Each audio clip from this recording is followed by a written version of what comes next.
This is a podcast from Minute Media.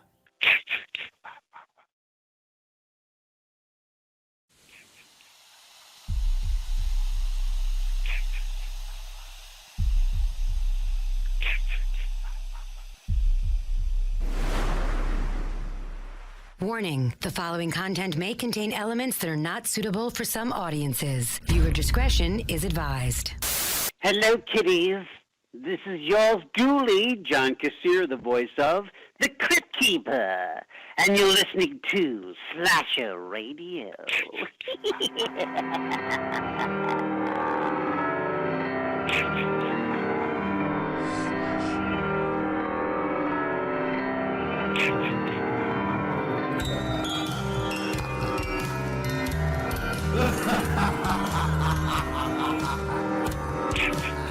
Welcome to Slasher Radio. My name is Bones. Cat Robert here. What's happening, guys? Rob's having a day. What's up, Mikey? Mikey Bartholomew Bones. How you doing? You good? Rob, you were fresh out of a concert. But I don't know if that was a concert, man. What do you mean you don't know if it's a concert? It was a concert. The music was played, but from the pictures you've tweeted and sent us in DMs, seemed like a cult gathering of some sort. I mean, I guess there's a little bit of that going on. Yeah, I went and saw Fish tonight and last night, and I'll go tomorrow night too. Yeah, you guys can listen to the patrons can listen to the Easter egg content on the Patreon, patreon.com//radio, tier starting as low as $3 a month. You guys, you can listen to Rob describing his night.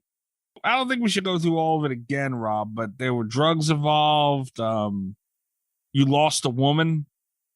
Mm-hmm. You misplaced her. Yeah. Yeah. Okay. All this happened between about 6:30 and 11:30 tonight. Yeah. Scary. Yeah. It was a good time. All right. I told you I'm going to drag you out to a Fish show sometime, Mikey. It's going to be fun. Yeah. Rob wants to take me to a Fish concert in Manhattan, and like I said, these things, Rob, like drugs and cult gatherings and all this stuff, it doesn't go great in the middle of New York City. Nah, it works out fine, man. They play there all the time. It'll be fun. We're gonna have a good time, and you're gonna come out of there a hippie. Okay. Fair enough. Yeah, you're gonna have long dreadlocks, and it'll be cool. It did seem like Hippieville. Yeah, there's a little bit of that. I mean, a lot, actually. Yeah. Kat, you were thrown in the middle of this too. Don't think you're getting out of it. Oh no, I've got to hear Contact live now. Got to see the children's choir. No, they don't bring children with them when they do it. They didn't have children last night, but they played it last night. 25,000 people lost their mind. Well, you guys are wrong about that song because it's awesome. All right. They played a lot of stuff off that album so far. Actually, I'm kind of surprised. That's their first album. It's what year going to come out? 1998 or 1988. Damn. Oh, yeah. That's before I was born. Yeah, kind of surprised. They played Fluffhead and You Enjoy Myself. What? Huh? They have a song called You Enjoy Myself. No wonder you like them. That sounds like some shit you would listen to. Well, it's the name. I believe one of them in college worked at a restaurant, like in the kitchen. And he worked with like this guy who was a foreigner, didn't speak English all that well. And the guy was trying to ask him, "Do you like me?" But instead he said, "You enjoy myself?" That's funny. Yeah. But they do a whole thing. They got a choreographed dance routine on top of trampolines when they do that song. So it's cool. What the fuck? And I don't know if they're going to be allowed to do that in Manhattan, man. I don't know. Yeah, it's pretty cool. And then a glow stick war broke out too. So people were throwing glow sticks all over the place. Did you get hit with one? No, I didn't. Not this time. I've been hit with glow sticks before at a Fish show. And normally that's the kind of thing that make me really mad. But I told you, I'm a different person there. So I picked it up and I was like, oh, cool. And I just threw it. You're stupid as hell. All right. We have a cat pick this week. Mm-hmm. And Catherine Eleanor Valor. Mm-hmm. That's my name. Stupid ass name. How did I get Bartholomew and she gets Eleanor? Like Eleanor's so much better. What's wrong with Bartholomew? You can't even Rob's say not the one that named you, Mikey. That's just Yeah. Michael Bartholomew Bones. And you can we can call you Bart. Son of a bitch. Barty. Moving along. So we have that coming up. I'm looking forward to talking about this movie. Obviously we're doing X.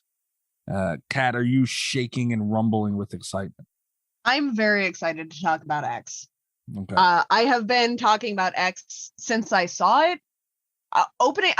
Midnight release since I saw X, and I have no intention of stopping now.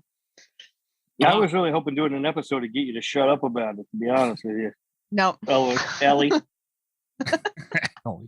A lot more things make sense that you've been saying since then. Yeah. So we're going to get into that shortly. We got to go through the news and get you guys caught up on all the happenings of the horror news when we hump the news with Rob. I don't think the name of that segment gets enough attention. Yeah, it doesn't really. See, Kat, and everybody listening mostly, but when humping the news with Rob Humphrey became a thing, he had said it on a guest appearance of the show. And it was funny. Like, I found it adorable. Ha ha, humping the news with Humphrey. Now, like, having to deal with him on a somewhat daily basis to some degree, it damn it, man. How the fuck do you weasel the things that you weasel? I think that might have been the Tucker versus Dale episode. Could have been. I don't know. Yeah. Maybe. But you weren't. So, what? We're going to give away the, what are we giving away? Cookies? What the hell is that? No. I wish we had cookies. Cookies would be pretty That's an ad. There's an ad for cookies. I was like, what are we doing? All right. On my screen, yes. No, we are giving away from my BAM box. I had one, thanks to Kat, one Attack of the Killer Tomatoes pins and artwork. You would think I have it in front of me. I have no way of finding that out. Actually, I do. Hold on. Are we supposed to fill, Kat? I guess. I don't know. Yeah, I'm I not wasn't sure expecting him to be gone that long. I'm sorry. Yeah. I can't believe I could just not do the show and you guys wouldn't notice. Yeah, we didn't even notice you were gone. Okay. So there's artwork included. There was artwork included, and it is by Steve Jennings, and it's Dead Alive artwork. If you guys patrons watched the unboxing, you would see it. I might put out a picture of it. There probably will be a picture of it put out when, we announce winners and everything on Twitter. But all right, guys, the wheel is ready to be spun. Let's see, Rob, what should we give away first, the pin or the artwork? Pin? Yeah, you do the pin. Yeah, do the pin. Okay. So let's see who's going to win the pin. We got to shuffle the list up. Patrons only, and boom, we're spinning.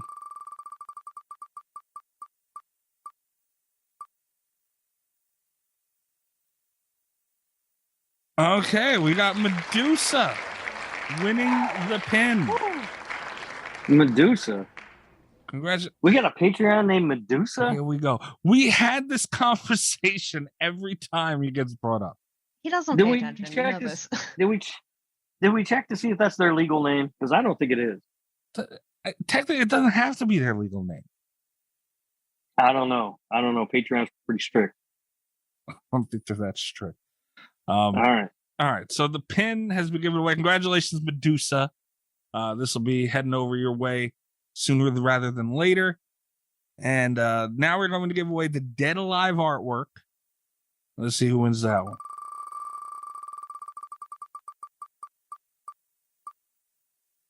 Oh, shit. Fucking Greg. Unbelievable. Congratulations, Greg. Yeah, congratulations there, Gregory. Did you just raise your hand? Yeah. I hadn't done that in a long time. I thought it was funny. Congratulations, Greg. You know, this is bad. So now what we're doing here is we're rewarding Greg. Uh-huh. Essentially. We shouldn't be doing that. Listen, no, he picked Return of the Living Dead. He deserves a reward. Does he? Yeah, I think Yeah, he it's a good deserves a movie. reward for that one. Yeah. Yeah, but he did one good thing. He did try to vote for Morbius, but Did he? He claims he didn't. I don't know. I don't trust him. Right. Me either. But either way, congratulations, Medusa. Congratulations, Greg. I didn't get my next band box yet. So, we will wait and see what's along with that one. Rob, you're awaiting your mystery box too, right? Yeah. I signed up for Horror Pack, but I have no idea when it's coming in. I don't know what their shipping schedule is or anything else or whatever. I'm supposed to get the June pack, so sometime this month, I assume.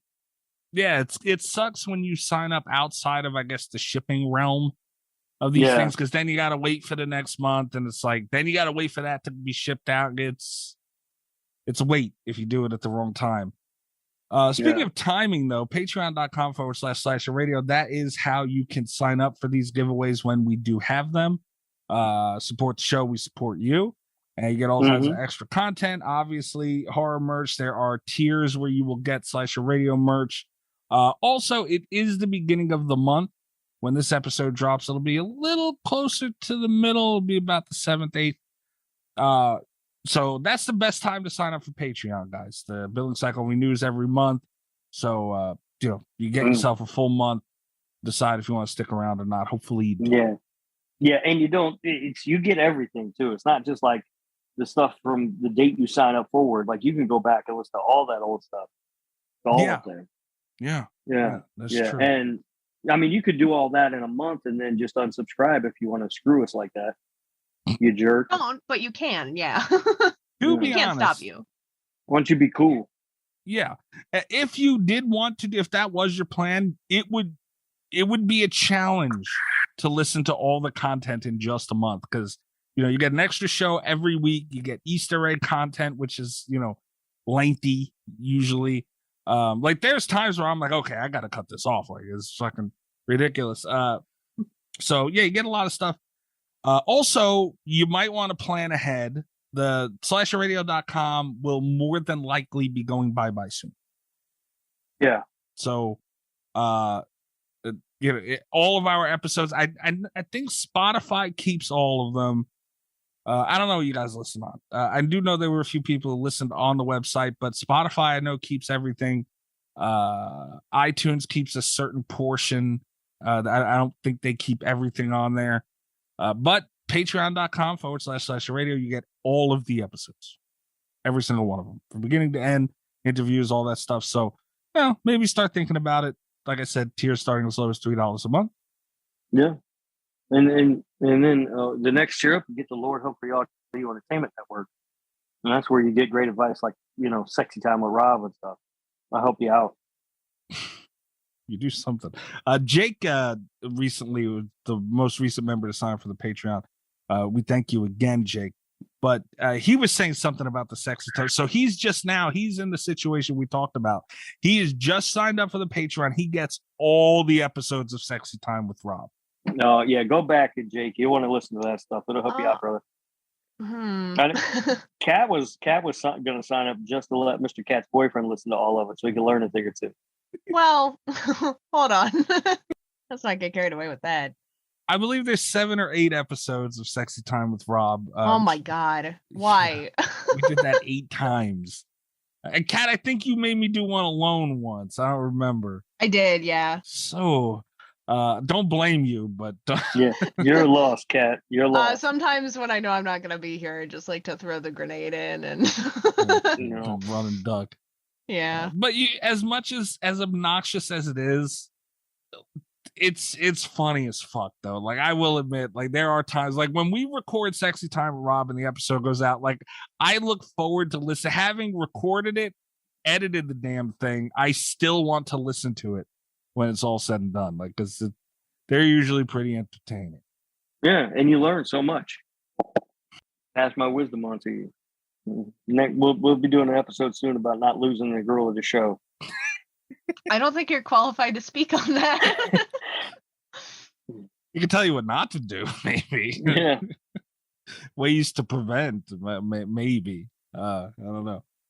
But all right, guys. I'm looking forward to talking about X. I know Kat is very much looking forward to it. So you want to get to the news so we can get closer to that? Drink roll Let's call. get into the news. Oh, fuck me sideways. Yes. Drink roll call. What are you drinking, Mikey? Iced tea. Huh? Just iced tea. Nothing special. Man, you put at least some sugar in it? Well, I mean, I got the flavored stuff, like the lemon iced tea thing, but okay. I'm extremely high right now. I took my gummy and I'm feeling great. I didn't want to overwhelm. And plus I was drinking last night, actually. I don't know if this counts for drink roll call. I was drinking I think it's called Irish coffee or something. Yeah. Yeah, with the Walking Dead whiskey. What you got going on, Kat? I've just got wine again. Oh, out of the box? Out of box. Sweet. Are you drinking it out of the box this week? Not this week, no. No. I thought maybe after hearing Contact you would. With the head tilt. Yeah. I just got Diet Pepsi going on over here. Yeah. All right. You want to tell everybody what else you've been doing tonight? No. We don't need this. Good idea. We don't need to talk about those things. No. Not on a free show. Patreon.com/radio.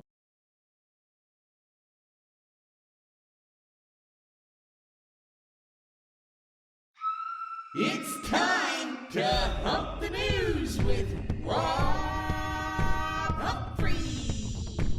He's not a genius.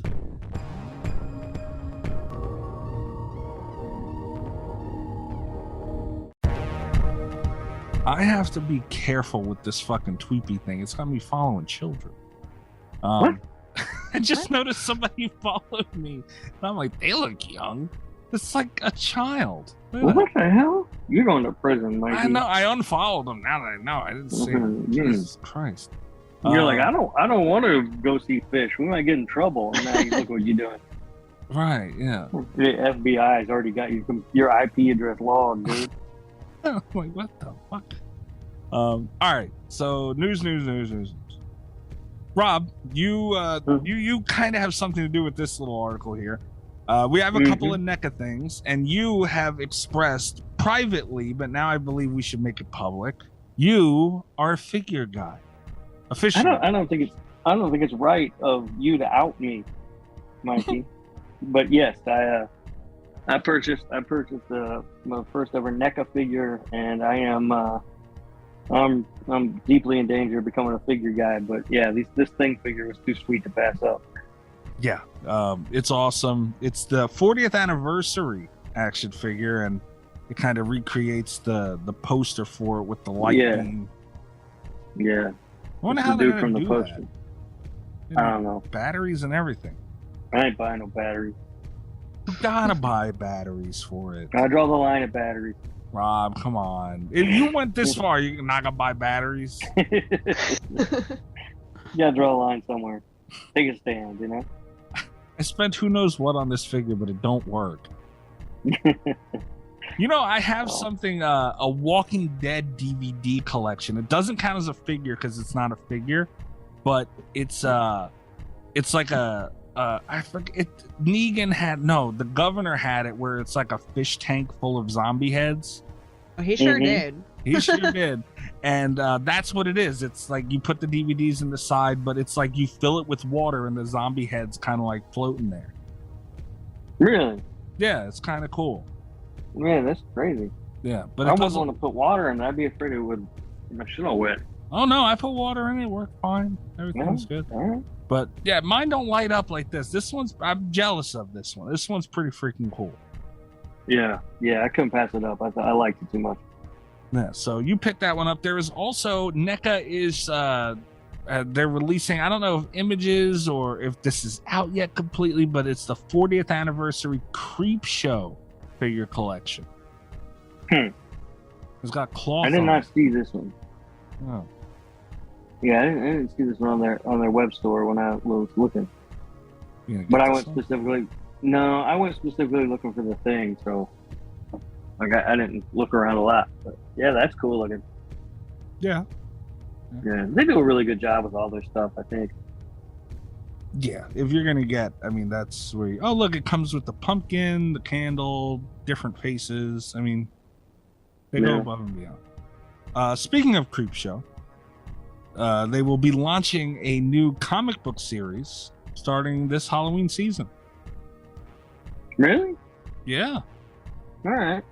I mean, so the show that was based on a comic book, or the movie that was based on a comic book, is now going to launch its own comic book. Man, seems like it makes sense. it's a world, it's a whole new world we live in, isn't it? I'm not a comic book guy, but Nah. Although I did get a cool comic book, actually. I don't. It's not actually a comic book. I believe it's called a graphic novel. No. right. But yeah, it looks pretty cool. I can't remember the name of it though. Damn it, it's Harrow County or something. Is that right? Anyway, it looks really cool. I'm gonna read through it, but it's a horror comic that looks pretty cool. Yeah, Greg Nicotero, former guest on the show, has said he is very proud to see Creep Show find its rightful place on a comic book bookshelves everywhere. That's nice. Yeah, I'm sure it'll be good. Yeah, Nicotero is just doing awesome things. Like, you can tell how excited he is to be doing this, the Creep Show. Yeah. It's awesome. Yeah, good for him. Maybe that's why Walking Dead kind of fell off a little bit. You know what I'm saying? I wonder why it never picked up to begin with. Ignoring you. Next up, Dermot Mulroney. I have no idea. Mulroney is Dermot Mulroney. Okay, well, I have no idea who this guy is. Apparently, he's joined the cast of Scream 6. Yeah, I feel like he's in a lot of rom-coms. Yeah, I looked up his IMDb, and My Best Friend's Wedding, some movie called August, Young Guns, The Family Stone. What the fuck is going on here? First of all, it's not just some movie called August. That's August Osage County, and it's really good. But it's like a chick flick, yeah. Yeah, and I'm looking at Julia Yeah. Roberts right now. Yeah, he's in a lot of those kind of movies. Although Young Gun, it's a western. But anyway, yeah, he's in a lot of romantic comedies. And in 2022, The Virgin of Highland Park. So, All right, what the fuck's he doing in my Scream movie, man? I don't know. Who knows what they got planned? He was in Shameless. Like, what the hell is... Oh, he's in American Dad, too. An American Horror Story. I don't know. Was he the creepy dad from Murder House? 2017, Bob Thompson, Neighbors from Hell. So no, but No, I don't know who that is. that is. Oh, what's that guy's name? No, it's not the same guy, but I think they have like similar names or something. Maybe that's why cause like Yeah. I was gonna ask if he was an American Horror Story because the name sounded familiar, but I couldn't. I could look him up like you did, I guess. But I couldn't think of anything I'd seen him in. You'd have to, because who the fuck? And, like, Bloody Rob did. Disgusting. Yes, Rob knew. impressive. Yeah. So that's Dylan McDermott. That's in American McDermott. Horror Story. Yeah. Okay. Yeah. This is Dermot Mulroney. Dermot Mulroney. He's just- Yeah, he's in a lot of chick flicks. Yeah. He was in something called Daddy. 1987. I don't know what that was. But, yeah, I don't know. Bloody Disgusting posted it like it was this big deal. I don't know why. Okay. You better not fuck it up. Now he's good. It'll be fine, depending on what role they're giving. But I can't imagine it can't be a huge role. I hope not. Yeah. What if he's the killer? I don't. Yeah, I was just thinking that too, but I don't know how that will work. But I guess I don't know. If he's the killer, I blame him. I'm not going to blame the writers. I'm not going to blame the directors. Just him. Yeah. I've been seeing that a lot for American Horror Story. For Scream 6, though, where they're like, look who we've got. And it's like, do I care about this? Yeah. Yeah, it does seem like they're stacking a lot. And, you know, the last time they did that in the franchise for, like, Scream 2, it was really a lot of just that opening stuff where people die, you know what I mean, before the movie even starts. It's just little cameos at the beginning. And Scream 4 also. Yeah, Scream 4, I was going to say, yeah, they did that a lot with that opening. So, you know, who knows? We will see. I wouldn't worry too much about it, Mike. I think 6 Scream's in good hands. It's not 6 Scream. It's 5 Cream 2. Come on. It's not 5 Cream 2. Get serious. Yeah, what the hell lately, man? Come on. Sorry. I don't know. Guys, she picked a song that Rob literally said will annoy me, and she picked that one. She had a choice, and she chose Evil. Right in I was front of me, already too. on a path of violence for Killer Bees. Yeah, I had to keep it going. That's true. All right. Next up, apparently there is a, quote, massive image gallery that was released for Jurassic World Dominion. Man, when's this motherfucker coming out? June 10th. I cannot wait to see this damn movie. All right. I mean, it's got people and dinosaurs, right? Why are you so negative about this? I'm not negative. I'll see it. I mean, it's going to be dinosaurs eat people. I'm down for that. But after that, I mean, that last movie was so bad. It wasn't that bad. It's terrible. It is the worst one in the franchise. Was that the eBay one? Yeah, that's Dinosaur eBay. It's not the worst in the franchise. It might be. Well, right? 3 is pretty bad, but no, 2 is by far the worst. No, The Lost World can be. How can you even say that? It's got Vince Vaughn. I know that typically goes against. I understand, but still, this thing's cool. Look, man, this dinosaur's got feathers and shit. Yeah, I don't know about that. There's a practical effect too. Look at that. Oh. Nothing. Yeah, I mean, I'll see it, but you know, they're gonna have to do a lot to recover from that last movie. It wasn't that bad. It's terrible. Seriously though, that is fucking incredible. I love dinosaurs so much. All right, we have some Stephen King news. Ooh. Pretty interesting.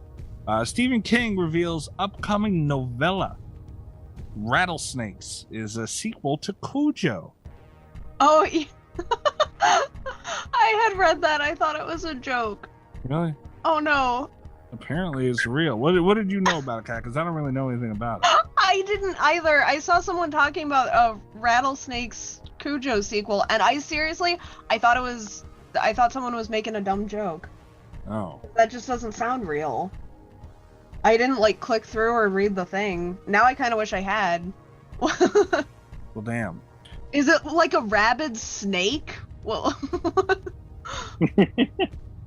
he's got to cash in on all the sequels now. That's where he's at. That's Mr. Sleep, and now this. Hopefully, Maximum Overdrive 2 next. Oh God Almighty. Yeah, that man. What? Okay. Why does it have to be a sequel to Cujo? Why? Why can't we just leave Cujo alone and do something new? right, Stephen King can do whatever the fuck he wants. No one has told him no in so long that he doesn't know if his books are good ideas anymore. And I don't. But we in need reality, a little bit. what if he's just out of ideas? The man has written a lot of books. But rattlesnakes are already so different because they're already a killer item. They don't need rabies. It doesn't have to have a connection to Cujo. And are rattlesnakes populous in Maine? I don't know. They are in Colorado, right?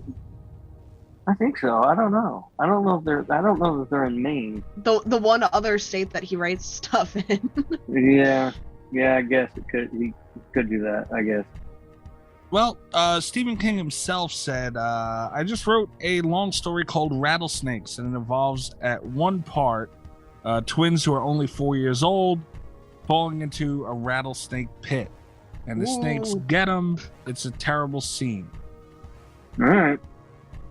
Thank God he's Stephen King and he doesn't have to promote his own books anymore. Because goddamn. What the fuck does that have to do with Cujo, though? Like, don't just name it. Don't make it a sequel to Cujo just because it's another animal killing people. I will promise you this, Mikey. If they ever make it into a movie, I will go see the movie and then tell you, because I'm sure not going to read the book. No, me either. Yeah. I'm probably gonna read the book. I keep saying I'm gonna quit Stephen King books because it's embarrassing, like what percentage of my personal library is all Stephen King. I complain about it when I see it at like Barnes and Noble because I feel like people know to go and ask for Stephen King books, but he still has like half of the horror section. But I'm also part of the problem because I keep buying and reading a bunch of Stephen King books. I don't know how to quit though, is the thing. You know, Man, that pisses me off. I really like Cujo. I think we should do Cujo sooner than later on here. Man. Yeah. Cujo's good. Yeah, I rewatched it after the Dee Wallace interview we had, and God, man, that's such a good movie. What the fuck is he doing? My God. Dad, I think that's the problem. No one tells him no anymore. But he's not rewriting the movie, Mike. He's just writing a sequel to the book. I know, but still, why? Don't do anything. Like, it's just, it doesn't make sense. Like, if it made sense and it was dumb, I could be like, oh, well, you know, it's Stephen King. But this makes no fucking sense. I mean, so a lot of people got really mad when Doctor Sleep came out because they're like, why would you do this to The Shining? It's about energy. It's about psychic vampires. Why would you even need to do this? And like, fair. But also, I liked Doctor Sleep more than I liked The Shining. Maybe Rattlesnakes is going to be a masterpiece, and we just... Maybe it will. I'm not need to forget that it's connected to Cujo. but that's the thing. Like, why couldn't Doctor Sleep have been its own thing? You know, if that's the case. Why can't just make something called Rattlesnakes? Don't fucking mention Cujo. I don't know. It's annoying. If it involves rabies, he should call it Rabid Snake. Yeah! Rabid Snake sounds like a movie that you and I would get really excited about, and Mikey would tell us we couldn't watch on the show. No, I mean, hey man, if it's written by Stephen King, come on. Yeah, well then how come we haven't done Maximum Overdrive? I don't know what I would talk about with Maximum Overdrive. You talk about how brilliant it is. We could just get Rob high and let him talk about Maximum Overdrive for an hour. Be careful, that might happen tonight. All right, the next part of this Stephen King news is Stephen King has been quoted saying, I have no future of Pennywise. Stephen King on the future of Pennywise. I have no intention of going back to it. Good. Yeah. That's a good impulse. Keep that. Yeah. You know the thing about it, for the book nerds in this that listen to us, it is kind of like its own sequel, because I had this experience. I thought I was kind of alone in this for a long time, where it's like I read it as a child and then I read it again as an adult. But that seems to be like a pretty universal Stephen King experience that like a lot of people have had. Like a lot of book nerds have read this twice, and it really does strike you differently the second time. It feels like a new set of characters once you're older. And I would kind of hate to see it. I pick on the book a lot because of the child orgy. I feel like it deserves to be picked on a lot. But it is a really powerful experience to kind of have that growing up with the characters, you know? I would hate to see that be ruined with another thing. Yeah. Yeah, and a little bit of context here. I guess he did an interview with the Losers Club, and all this was brought up on there. Stop raising your hand. Apparently, I did not know this. There is a series that's going to HBO Max called Welcome to Derry. Yeah. Yeah, you know about so this is why it came up, and Stephen King said that he does not have a relationship to Pennywise now because I have no intention of going back to it. It's in the hands of the people who are doing this. Some guy Andy and Barbara are going to do Welcome to Derry, and they're talking about it anyway. So he also said that they have some sort of handshake deal with HBO Max. So I don't know what the hell that means, but he also says that he thought that that there's talks about it being a prequel. I hope that it's not a prequel. But that being said, if HBO Max does a show, I'm gonna watch it. I trust HBO Max for the most part. Have I been muted since we started this whole thing? Yes. Okay. I've been throwing out all Just sorts since of the great Stephen insight. King stuff. When we Yeah. figured you were eating another cheeseburger. No, I'm done with the cheeseburgers, but I didn't realize I was muted, so I've just been sitting here talking to myself. Well, what did you have to say about this, Rob? I don't remember. Oh, okay. Great. See, you are a professional. Yes. Yep. Yeah, it's gonna be huge whenever this comes out. I'm sure it'll have a very Stranger Things feel. Everybody's fucking talking about now. In which case, I might not Yeah. stick it out very long. Yeah, I think everybody's getting tired of the kids on bikes. Well, this is the original Kids on Bikes, almost. Yeah, I mean, it's got that Spielberg. I mean, Spielberg really sort of created that whole thing, but That's fair. yeah, when they brought Stranger Things on, that really brought the whole thing back. But I think at this point, people are just getting tired of it. It's been done to death. Yeah, I was but, trying to talk to someone about that the other day, and it's like, I think that's maybe why I didn't like Stranger Things, because I think at that point in time, I was already kind of burnt out on the 80s nostalgia, and then it got so big, and I didn't finish the first season, and it's not that it was a bad show, it's just like, I don't want to watch it, really, you know? Yeah, I've watched all of it, but Even the, like, When I- new movie length. no, Crazy I haven't season? watched the new stuff yet. I watched the first 3 seasons, and I liked the first one. I thought was okay. The second one was terrible. The third season's actually really good. So I'm looking forward to having time to sit down and watch the fourth. I just haven't yet. Well, you put Pennywise on a screen, people will watch it. As we see Yeah, in the I mean, chapter one. this show has the potential to. Welcome to Derry has the potential to be really good. I just don't know that it will be. I don't think it does. And I say that because if they do go prequel, which they probably will, I think the part of it that the worst part of it was when you kind of showed us what Pennywise was. And he turned into the giant fucking spider, weird looking thing. I think he's scarier as just a clown, even though obviously that's not what he is. But, you know, how do you do a prequel? Like, what the fuck? Well, I think do you do? it might be fun. What the prequel could, or what they could do with the show, the prequel is to be fun, is to go back to some of the other Derry tragedies we've heard about in it. You know, because the kid in the library, it discovers that, you know, what is it, every 27 years or whatever, something horrible happens in Derry, and you know, and there's like pictures and he finds stories in the library about these tragedies that happen. So going back and revisiting some of those, I think is the best way to make this show. But I don't know what their plans are. I don't know, man.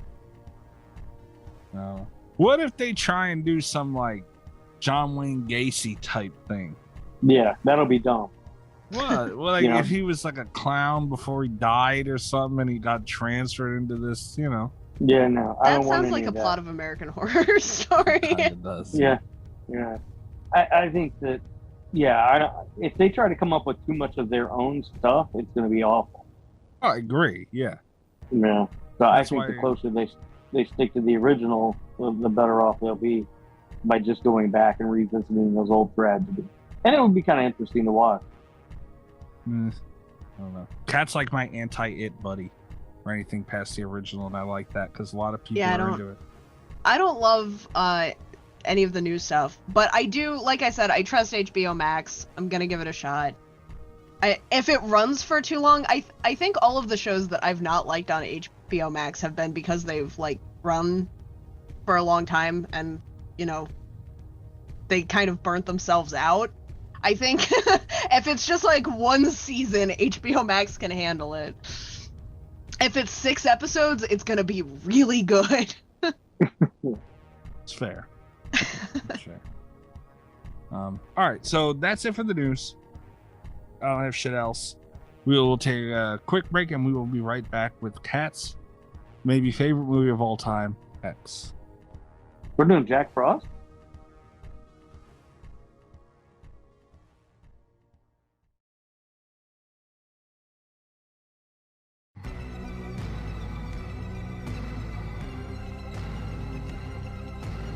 You know my favorite movie of all time is Cabin in the Woods. Well, that's why I said maybe. Yeah, Kat, that does it. Can you clarify? Is it still Cabin in the Woods or? It is. It's still Cabin in the Woods. This is the thing that made Cabin in the Woods my favorite movie of all time is how long I liked it critically. I will say X is one of my top 3 favorite movies of all time. Top 3, top 4. It's like it's climbing up there. Yeah. Cabin in the Woods, Jack Frost, and X. Yeah. In that order. It's got to be Jack Frost, Cabin in the Woods. Is bad CGI sharks in that top 4 anywhere, Kat? It's not. It's it's Cabin in the Woods, X, Shaun of the Dead, and Martyrs. Okay. Not Jaws the Revenge? Not Jaws the Revenge. Do you know he's still going on about that, Greg, on Twitter? I know he is. I know he is. And he invited me to his live chat tonight on TikTok, but I was at the concert, so I didn't join in that nonsense. But I imagine that's all he's talking about. It was like he probably did a 2-hour thing, and it was just him ranting about Jaws the Revenge. Tell you that naked man hitting the keyboard is looking better and better. I tweeted something saying like, "What's the most important horror movie?" I don't know, whatever I tweeted, trying to get interaction and everything, people talking. And Jake said Jaws, and he put in parentheses the original. I'm like, it's sad we have to clarify that now, don't we? Greg jumped right in there. Unbelievable. Anyway, we're not talking about Jaws. We're talking about X. Kat, you kind of threatened me a little bit. I did. In our little chat group. And we were kind of joking about watching X at first, and then I found out I had just bought a copy of X, and we were kind of joking around about watching it. And then I found out that the Blu-ray was coming out, and it's like, I can't really justify buying a second copy of this unless we do it for the show. So I got really aggressive about doing X this week. So that's why you wanted to do it. Yeah, that's why I wanted to do it this week specifically. Since I saw it, it's like, this is going to make a really good episode for the show, I think. Because there's a lot to talk about with it. Yeah. We usually don't do movies this new. So anyone who's not familiar with us, there's going to be spoilers thrown everywhere carelessly. And, that's how we do it. So if you haven't seen X yet and you don't want to spoil, go watch that and then come back and listen to this. If you're someone that knows me personally, text me. I've got the Blu-ray. I will show up at your house. Strange movie to show up at someone's house with, but okay. I didn't know anything about this movie. Rob and Kat have dropped things here and there about it, and apparently they told me that there was a good amount of fucking in this movie. There was. I didn't know this was a movie about making the porn. So, Rob, we know how Kat feels about it. What are your thoughts on that? Huh? Good synopsis. No, what are your? I was afraid because I saw this movie in theaters, and I just saw it once, so. I was excited to rewatch it, but also at the same time, I was a little nervous because the rewatch has been biting me on movies. I was like, wow, what if I watch X and it's not as good as I remember? So I was kind of nervous going into here, but I like it. It's a really good movie. Okay. I was a little bit worried about that also, because this would not be the first time I got really excited to do a movie that I knew Rob was going to have my back on, and then Rob rewatches it, and it's like, I don't know. When did he do that? I forget. Hush. Yeah, Hush. Yeah. Yeah. I think it's happened more than once, but that was the one that really burned me. Yeah, he was a bum. Yeah, that movie sucked. Oh, See what I mean? being even meaner to it now. Would you watch it again? What the hell? No, not yet, but maybe one day. Jesus Christ. All right. So I forget what episode it was on. It might have been on when we did the Texas Chainsaw remake. Kat had said that it was somewhere around that episode.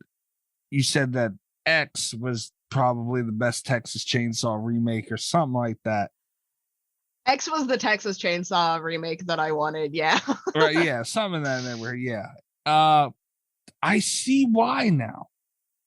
But I will say this: I like this movie. This is a really good movie. It's a great movie in certain spots. You pervert. Well, no, I didn't mean that, but yeah, it was a really, really good movie in those spots. But no, it was a great movie in certain spots, but it wasn't always that movie throughout. And I think that the only problem, if I had to point out something with this movie, is it went stretches that might have been a little too long without. But I see what they were doing at the same time. Does that make sense? Yeah.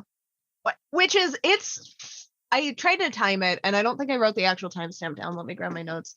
But it's like almost 50 minutes into the movie. Yeah. Before it gets. I think there's enough. I think it's got enough slow burn elements. I think especially with the editing and the gore, like and the beginning also.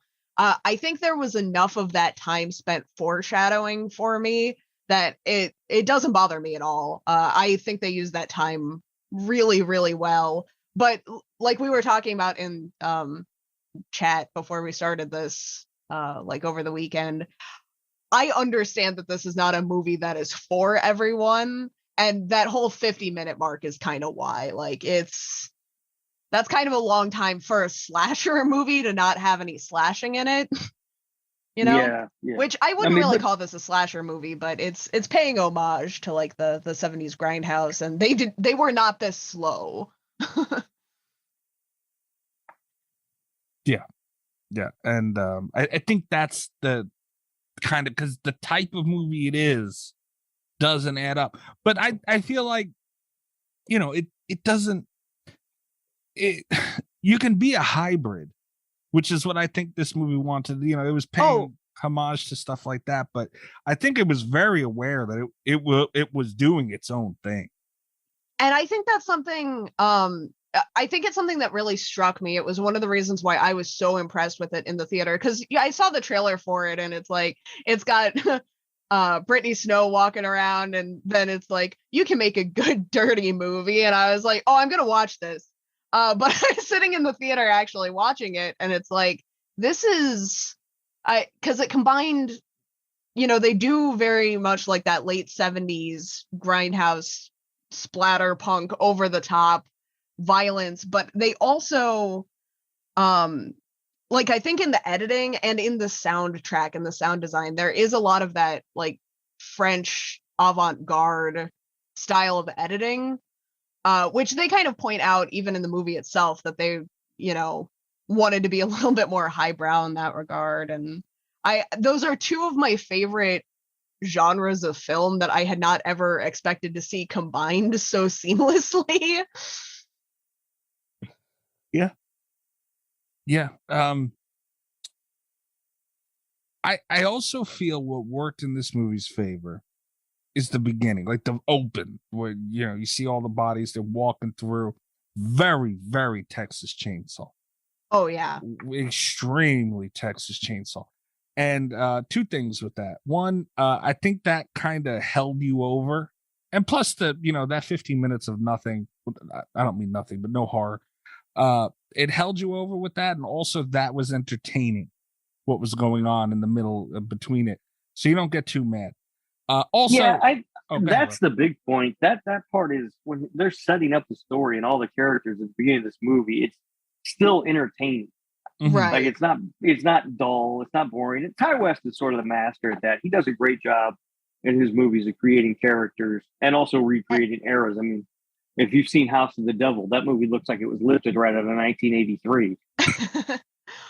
And I think, especially with the beginning, just because it felt like I never felt like it was not a horror movie. Like, even at the beginning where they're making a porno, it's like I felt, because I went in expecting it to be very violent and over the top the entire time, and they have that Texas Chainsaw style beginning. And then it felt like a slow burn horror movie. Like, the horror is a lot more subtle, but it's there throughout. And, again, at that mark where the actual killing starts, it's like, oh yeah, that's the movie I was here to see, because I was very engrossed in what was going on even before that.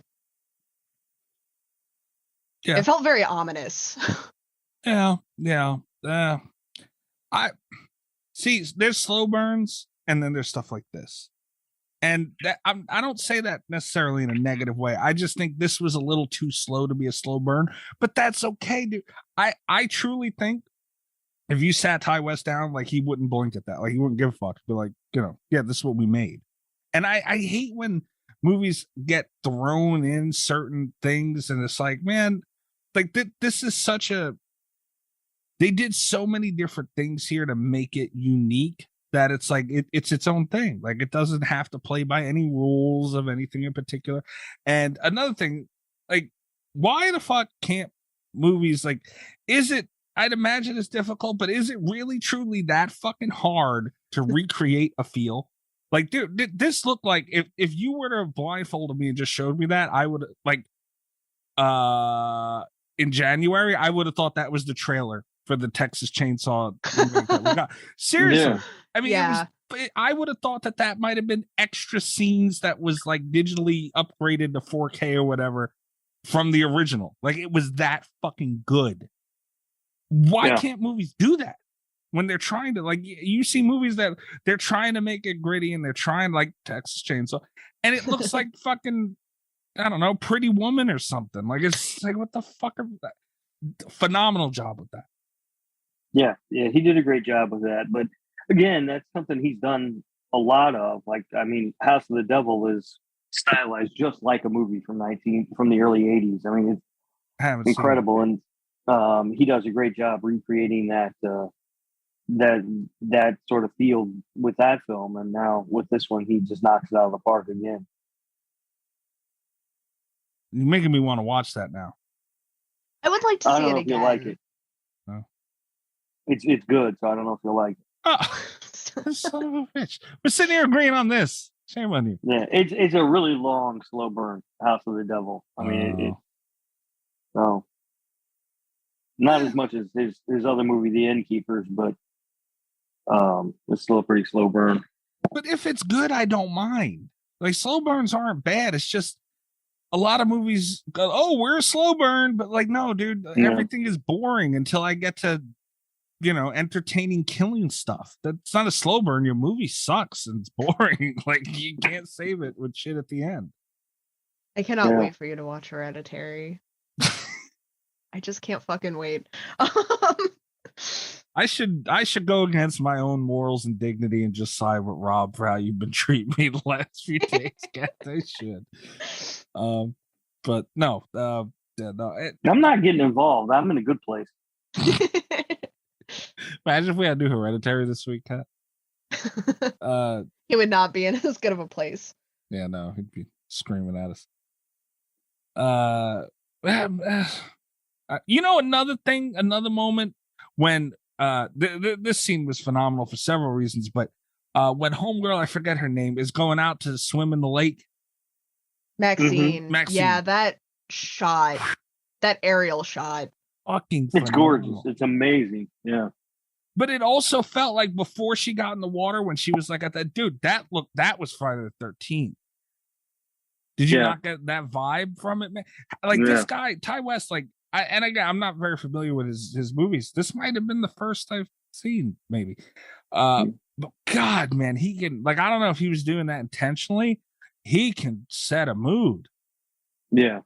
And I will say one Ty West movie you won't see because he has a small role in Your Next, but we'll never do that on the show. No, Your Next band. Yeah. Yeah, no, it's his ability to grab styles from other movies and other eras and make them look authentic is incredible. And yeah, I love that overhead shot of the pond too when she's going for a swim. And there's also the shot that is almost a direct homage to the shot in Texas Chainsaw Massacre, where it's the camera's low and looking up at the house and the girl's walking in front of the camera. Except in this one, in this movie, it's the opposite of that. Maxine is running towards the camera, which is sort of interesting. But the shot is, I mean, it looks almost identical. Yeah. You know, just the way it's framed and everything is great. There was a shot inside the house too, and I can't remember exactly what it was. It just screamed Texas Chainsaw. Yeah, was that a shot down the hallway? Yes, yeah. And I think they did that a couple of different times in this movie. Man, but see, that's my point. It can't be that fucking hard. I can see maybe not doing it great, but like some movies just don't even get close. It's like it can't be that hard.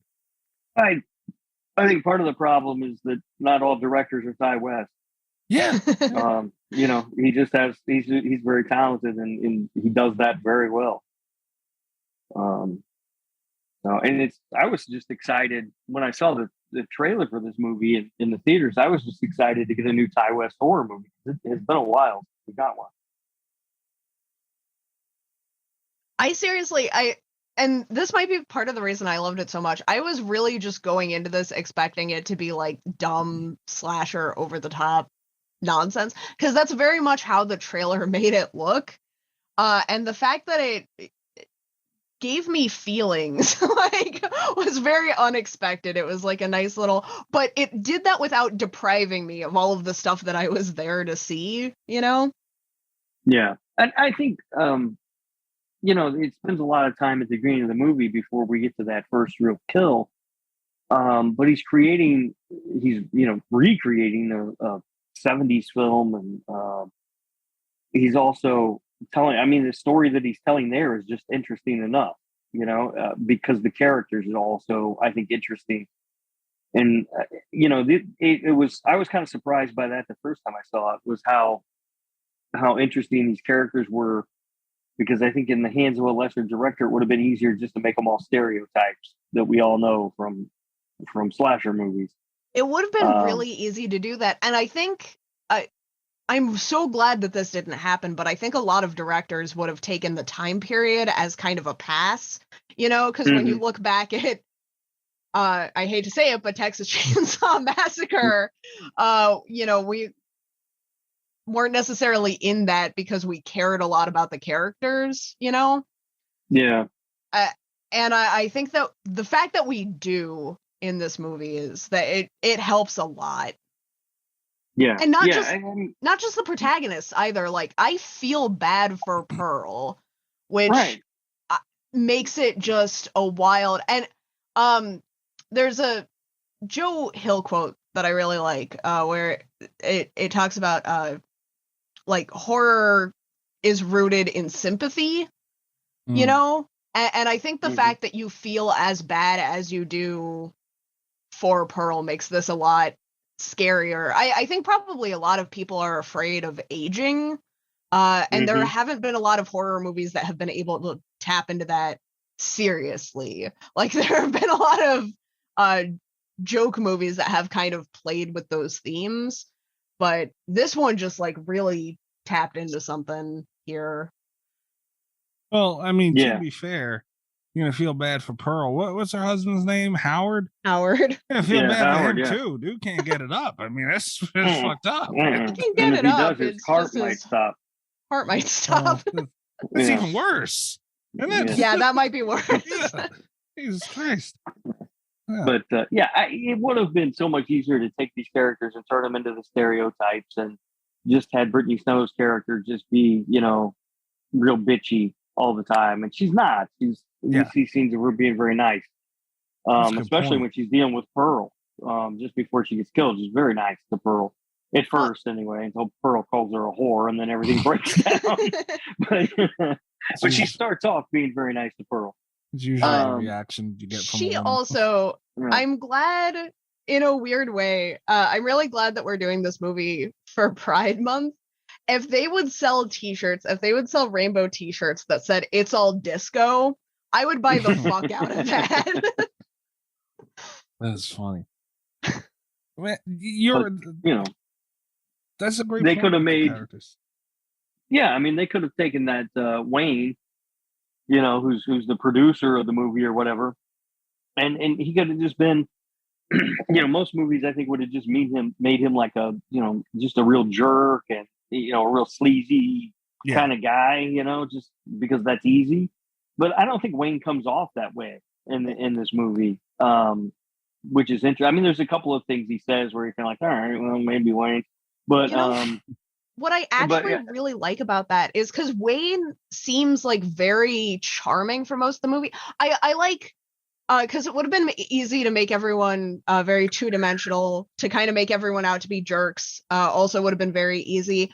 No one is perfect. They struck like a very good middle ground for people. And Wayne is really interesting because he does seem very much like a charmer, but there's also just that line in there somewhere that makes him feel more well-rounded. That whole I hate to tell you, but none of them are nice girls. Yeah.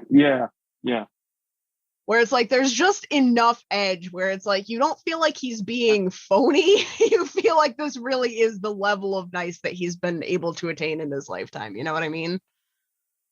Like, yeah. It's I like that too. The where he says, you haven't been 42, but I have been 23. So listen to me. Right.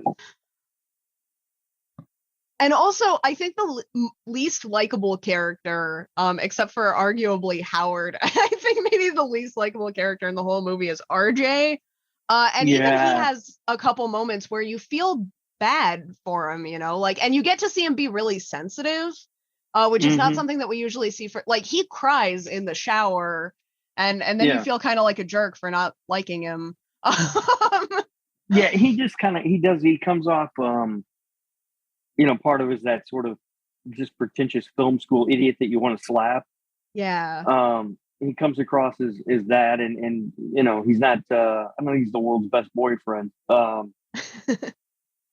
Is sort of the feeling that you get, but yet when she says she wants to be in the movie, he tries to put his foot down, but he goes about it all the wrong way. But yeah, I mean, you still feel bad for the guy. So yeah, I would agree though, other than Howard, he is the least likable character in this movie. Oh, definitely. Yeah. I did feel terrible for the guy though, man. Like, holy shit. Yeah. Like Rob said, I mean, he did go about it all the wrong way. True, but shit, that is fucking, what a situation they put. Like, I was talking to a friend of mine while I was watching this, and I laughed my ass off when she said, I want to scene with him. And he went, what?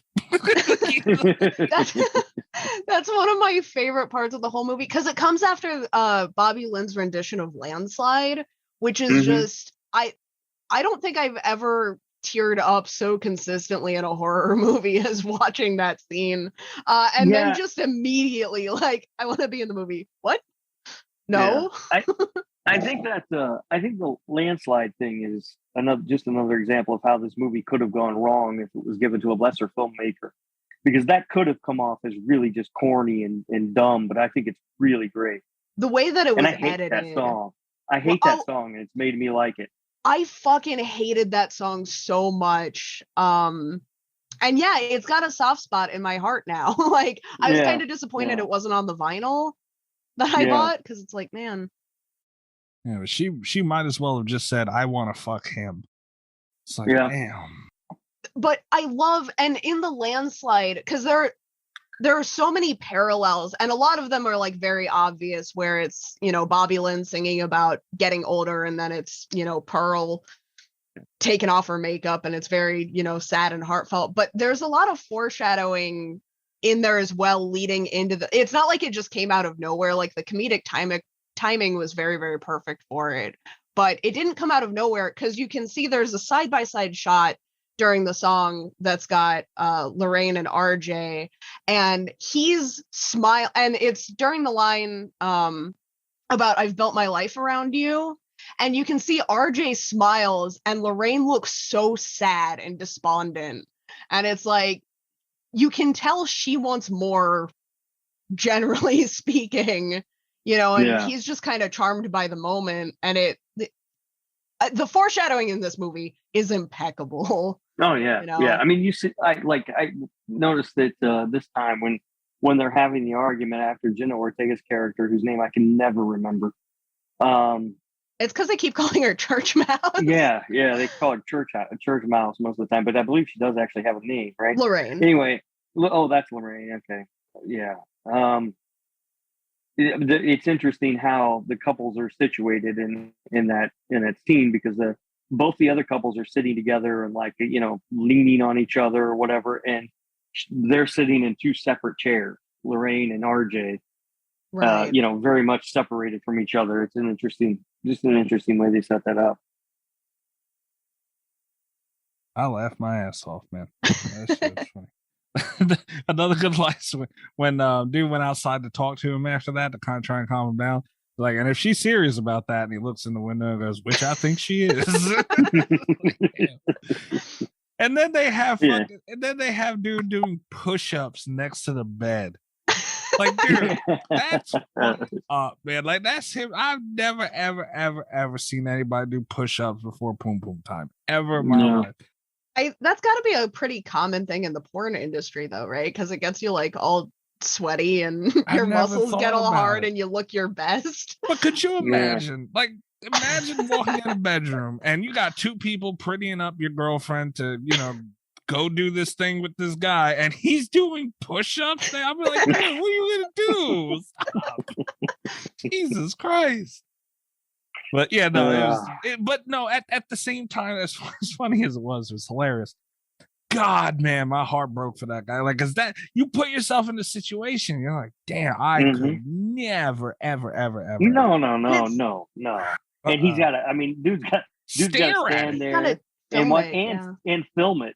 Yes, not only be in the room, stare at his job is to look at it. And you feel he kind of I'm not gonna say he deserves it, but it is kind of, he goads her into it. It's not not just that he brought her along. It's that, like, anytime she had anything to say about it, there's that whole "when did you become such a prude" thing that she kind of throws back right in his face right before she goes in. Be careful what you wish for. And it's like, I mean, but who expect me? Jeez, man. But that shit, what? And then you see that bad kid Cuddy swinging. Holy shit, man, this is fucking phenomenal. But that, and not only that, like I also, like, we talk about it a lot, imagination, because a lot of people can relate to that. Everybody can relate to that situation with their significant other, and that most people will be on the side of it being very, very difficult to do that. So you already feel for him. You're like, damn, and it's about to happen. And you see the thing in his eye, which was done phenomenally too, by the way. And then it just cuts. And they didn't even show it. And that's so much better, because any pain he could have portrayed, which he did a phenomenal job of in that shower scene, but in that moment, your brain does even better. Yeah, it really does. Yeah. Mm-hmm. Like, what the hell could he have done to that girl in front of this poor guy? Like, nothing they could have done would have matched your imagination. And that might be why we're talking about the scene as much as we are, because it was so powerful, and in our heads made it even more powerful. No. Also, this is just like my random Cats PSA break. But ladies, if you want to be in a porno, just like talk to your boyfriend about it. Give him at least 24 hours notice, right? Please. Like, let him sleep on it at least, especially if he's going to be the one filming it. I'm not saying there's anything wrong with what she did, but it could have been handled better. Yes. Yeah. Yeah. I mean, woman's allowed to do what she wants to do, but god damn, man. Just like if you don't want to break up, give him that notice. Yeah. Also, if you do want to break up, I guess, like, choose your time better. If you do want to break up, don't say shit. And just be like, hey, scene time. How you doing? No, but damn, man, that was and that's what set up the entire, go time for the killing and everything. And I think it makes their situation a lot more, because that first kill it can be kind of like hit or miss, where it's like, what is the dynamic that's being set up when the killing starts? But RJ being heartbroken and leaving, where it's like he was going to strand them there. And I honestly, just as someone that has seen a lot of lower class slasher movies, typically I thought he was going to either like something was going to get him like on the road, like there was going to be some kind of tire trap or whatever, like he was going to escape and then not be there for the rest of the action, or I was prepared to be disappointed a little bit, and I wasn't, and then even when Lorraine is like stepping out looking for him, the first thing is like, well, the van's still there because he didn't even make it off the property. Yeah, which I think is really important. Yeah. I love that first kill too, like how she just becomes bathed in red because his blood is splashing on the headlights. The headlights and great. The camera. Yeah. Perfect, man. Yeah. Perfect. Yeah, that was great.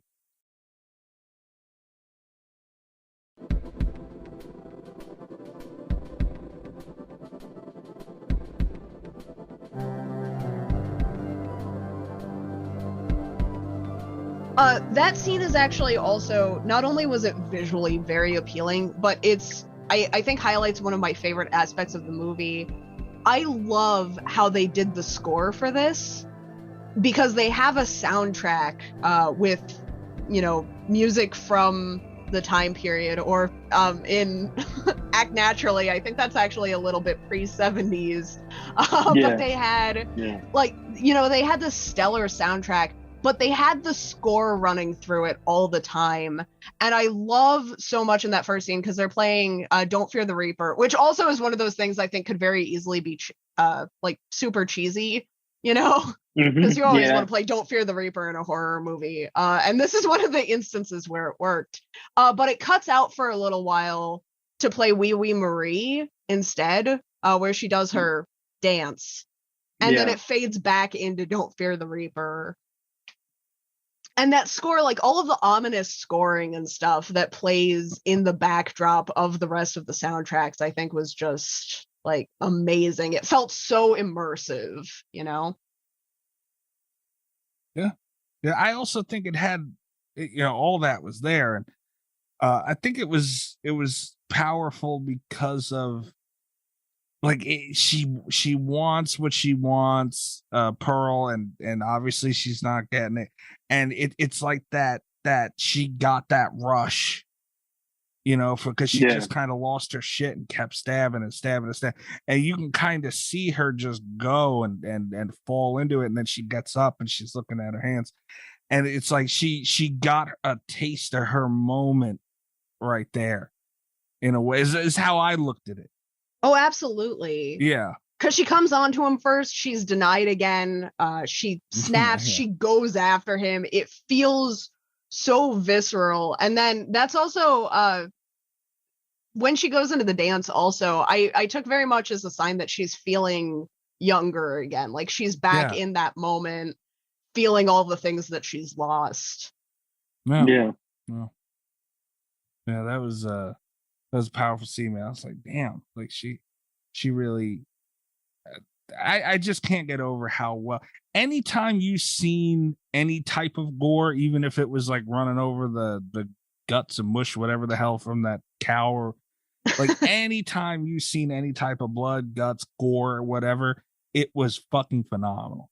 And when she pulled the knife out and the blood squirted out, like, dude, that is fucking great, man. And the headlight thing was genius. And it was, I don't think I've ever seen a movie that can be so over the top and so subtle at the same time.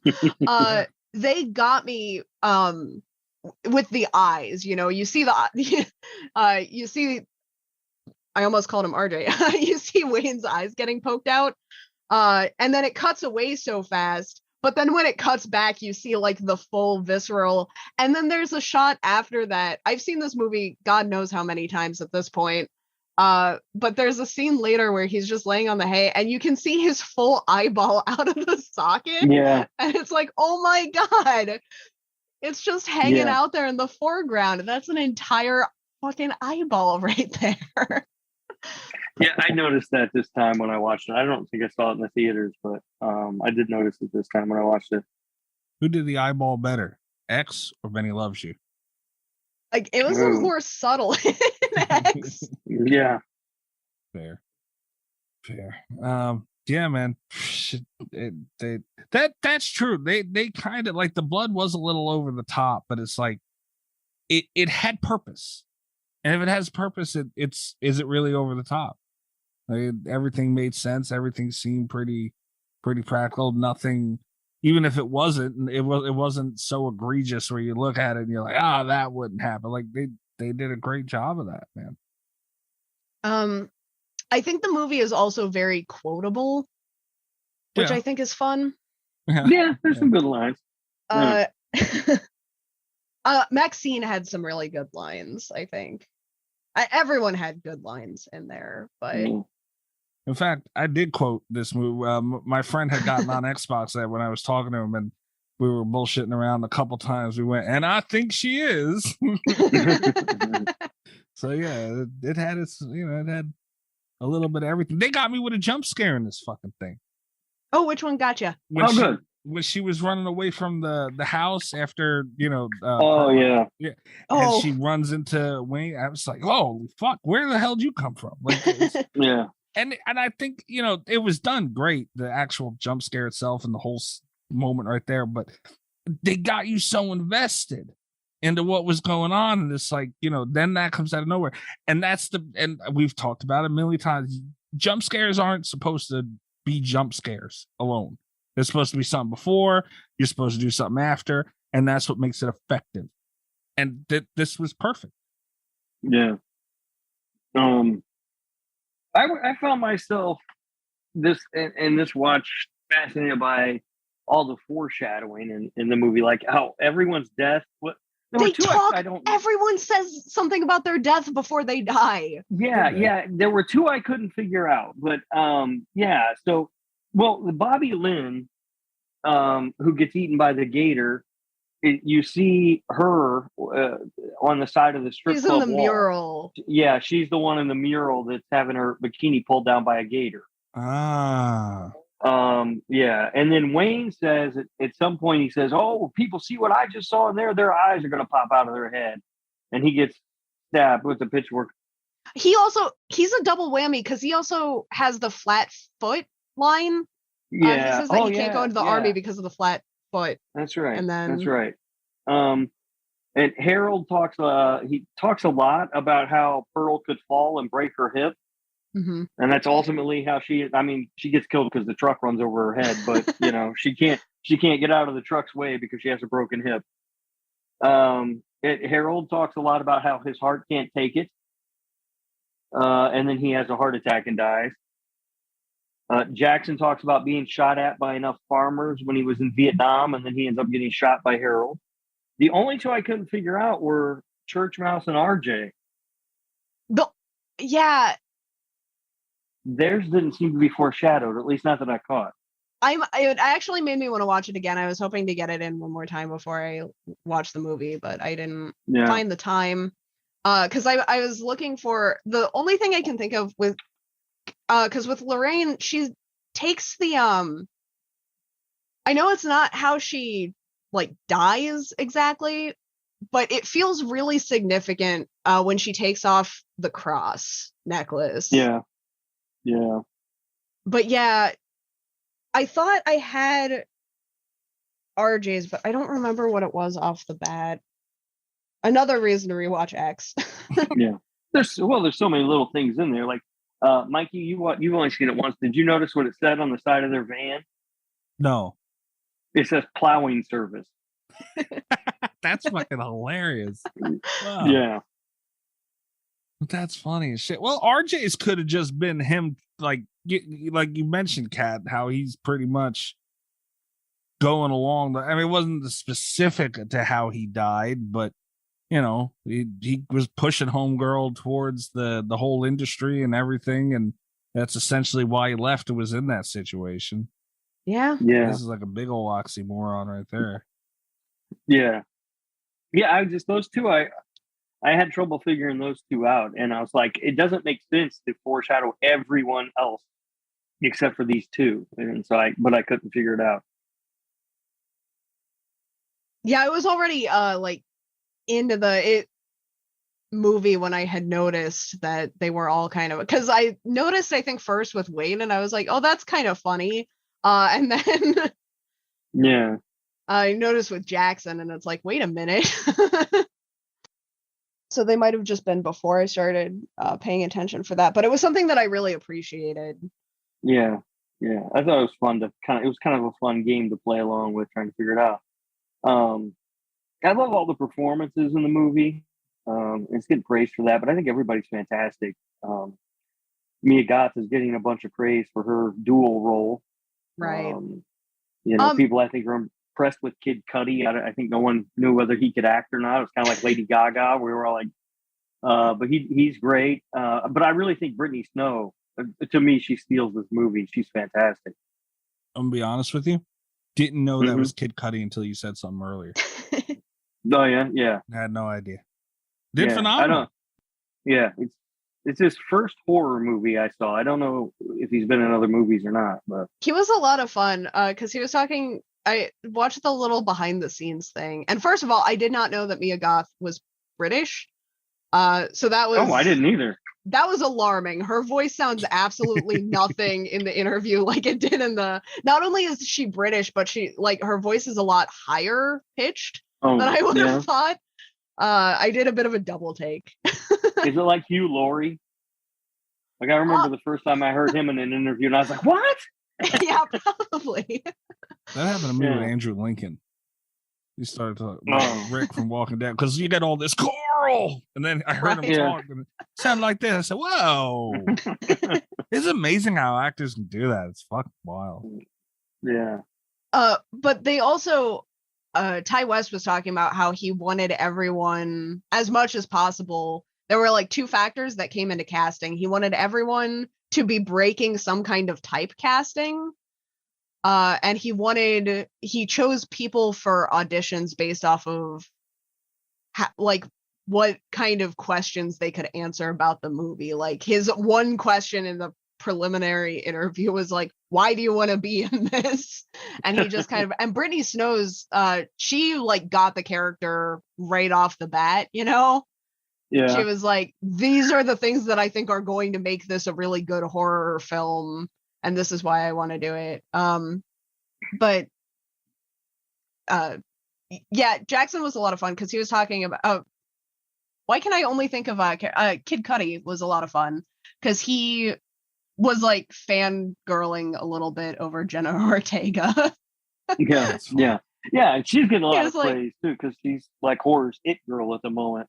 Yeah, he was like, it was a lot of fun to do this with her, and because she's done a lot of horror movies, and I had not done a lot of horror movies. Yeah. But I really think I don't think anybody is bad in this movie at all. Did you, Mikey? Did you recognize that Mia Goth was also playing the old lady? No, I also didn't know that either. No, yeah, that's wild. The time lapse was also really interesting for her makeup. Oh yeah, I bet. Yeah. That was something because I watched the behind the scenes and I watched the time lapse. The other, and I was telling you guys about this in the chat, but the other thing that really cracked me up, the other special feature on the Blu-ray, you can watch the farmer's daughters, but they have cut out all the sex. What the fuck would they do that for? I don't know. So you can just watch the story, huh? You can just watch the story of the farmer's daughters, which is both fascinating because you get like extra lines that I'm sure were just cut out of the film, but also it's really weird because you just keep expecting there to be sex and there never is. Yeah. I was curious as to what happened at the end of that movie. We never really saw that. It doesn't get resolved. Oh man. Always playing for the sequel. Now they're all dead. Yeah. I mean, shit. Yeah, Mia Goth, what she did, like we said, everything was phenomenal in this movie. There was no bad acting or even close to it. It was all great. But man, that scene when Pearl is in the bed and she wakes up and she fucking killed it. Like she really, like that is like, that's how I expect somebody would act, look, and sound in a situation like that. Like she was in my bed and she was touching me. Like, dude, she just like, that was great. Like she was, you gotta, especially in horror movies, you gotta make me believe. You know, you gotta put me in the moment. You gotta make me get lost in what's going on. And man, did she do that? Like, especially that scene. It was like, holy shit. You say that, but you hated Sharks of the Corn. What part of that movie got me lost in anything other than maybe Titty Out Girl? You didn't believe in the shark cult or whatever it was? No, I did not. No. You don't even remember what it is. No, I barely remember what it is at all. It was a shark cult, wasn't it? Was that the shark cult one? It was, yeah. Okay. See, I'm on it. I know what's going on. Don't try to make me sound dumb. Well, you just had to ask. You were like all offended that he didn't believe it, but then you had to ask if it was a shark cult. And you asked me, of all people. Yeah, fucking stupid movie. But wait, that was also the one where they wanted Ted Bundy. Oh yeah, that's right. Yeah. How did we get on that subject? Because of you. No. I'm not going to let you ruin my good time tonight, Mikey. How did you guys feel about the preacher being Maxine's dad? That is kind of weak, actually. Yeah. Unless they're gonna go somewhere with it. Ty West has said this is a trilogy. It is. Yeah. If it's foreshadowing, I think it's really incredible. And you know what? The first time I saw it, I wasn't sold on it. But the second time, it's like it does kind of tie in the fact that everyone is watching this weird religious cable news show. And second of all, it was very powerful in retrospect. The fact that they both have the line at the same time. I will not accept a life that I do not deserve. Because she had been saying that. And then to hear her say it in tandem with the creepy preacher man. Yeah. But it takes away from him being creepy preacher man. But it really explains her attitude toward Lorraine. Yeah. Because she seems like a reasonable enough, like pretty open-minded person, but she seems to really have a grudge against Lorraine, which afterward, when you know that she was raised in a religious household, and I think it also, it brings a lot more power to the, I've got better places to be than where I came from. Mm-hmm. Yeah. Yeah, I didn't hate it. But, it grew on me. The preacher guy, like, I love that aspect of the movie, just showing how that's like everyone in this area is watching this one preacher guy, So to me, it just sort of added to the feel of the movie overall. When the reveal came at the end, I was kind of I didn't hate it, but I was kind of like, all right, whatever. She was also Wow, I'm actually just realizing this now. She was also trying to get Wayne to shoot in, like, back in Houston. Like, she also hadn't wanted to come to the town that they're in, which makes a lot more sense if she's from that town. Yeah. What I have written down here.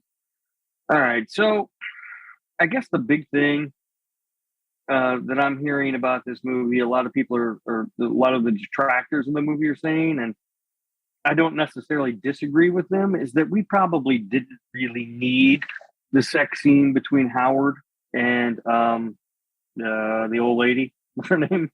Pearl. Pearl, yeah, that's right, Pearl. And that it's sort of presented in this way of like, ooh, gross, and it kind of takes away from the overall message of the movie. I don't know that I necessarily agree with it, but it does kind of bother me a little bit. Like, it seems maybe we didn't need that.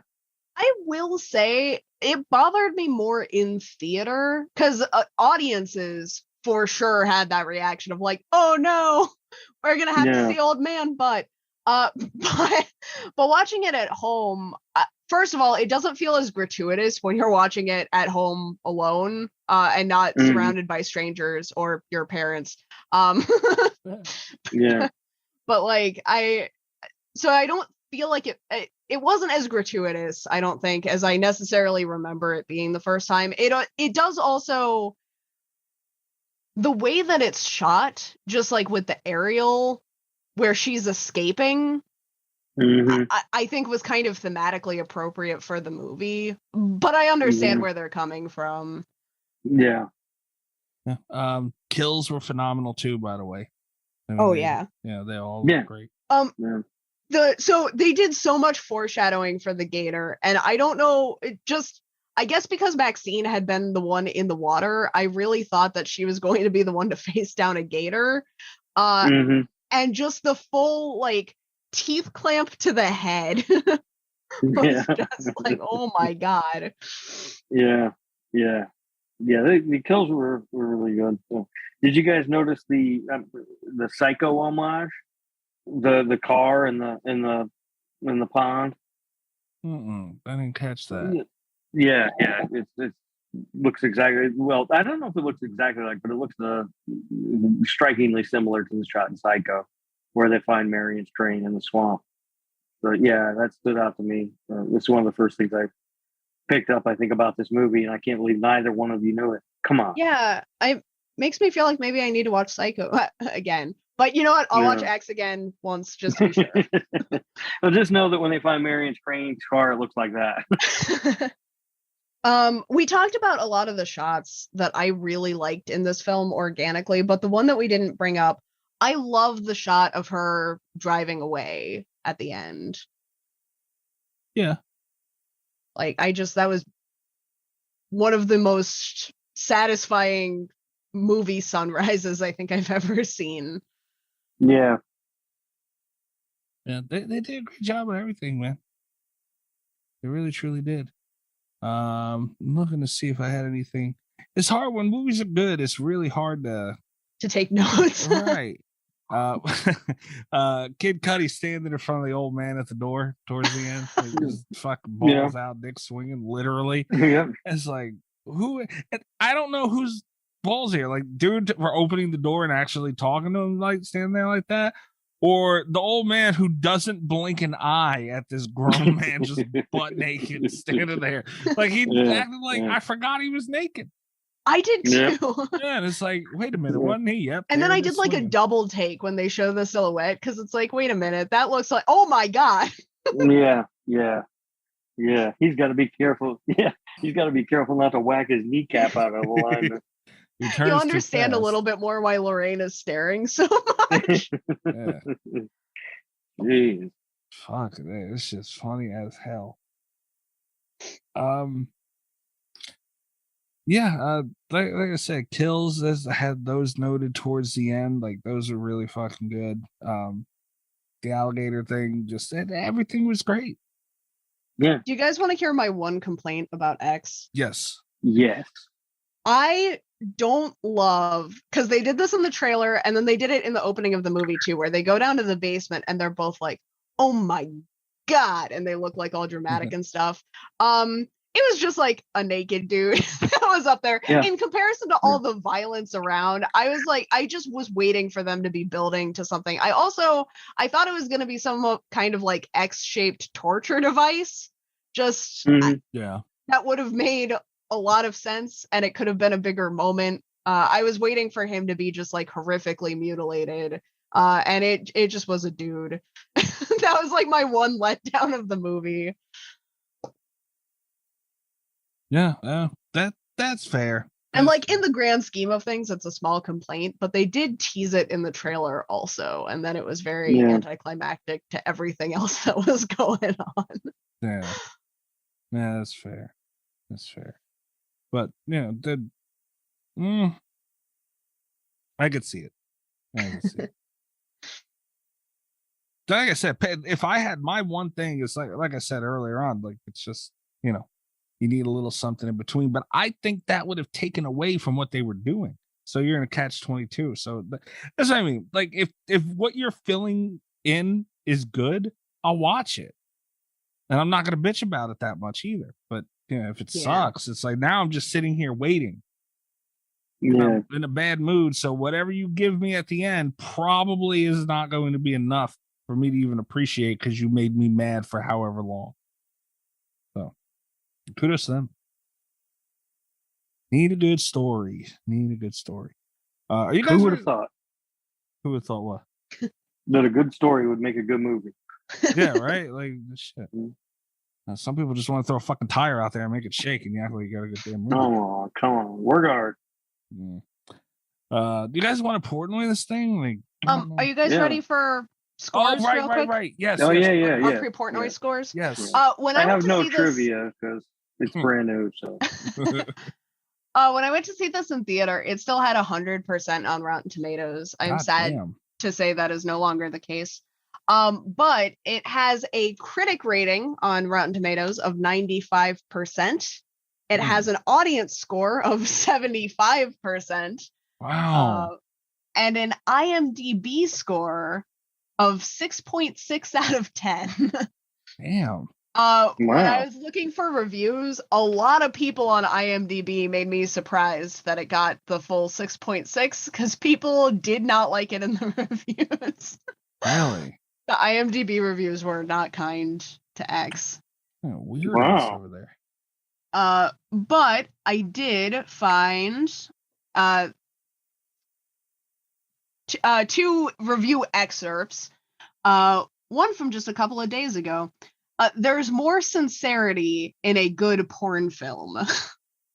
Wow. Damn. Yeah, that is from Eric Estrada from Cinegarage. Ain't Eric Estrada. No. Eric Estrada's writing reviews for Cinegarage now. I'm sure it's the same Eric Estrada. Yeah. All from Grace. I will tell you what, there is only one Eric Estrada. And then the good review, a lubricated and bloody nightmare where desire, pain, coitus, and murder are inseparable parts of the same basic act, animal and profoundly human. And that is from Fausto Fernandez at Photogramas. I don't like that guy. I don't like anybody who uses the word coitus.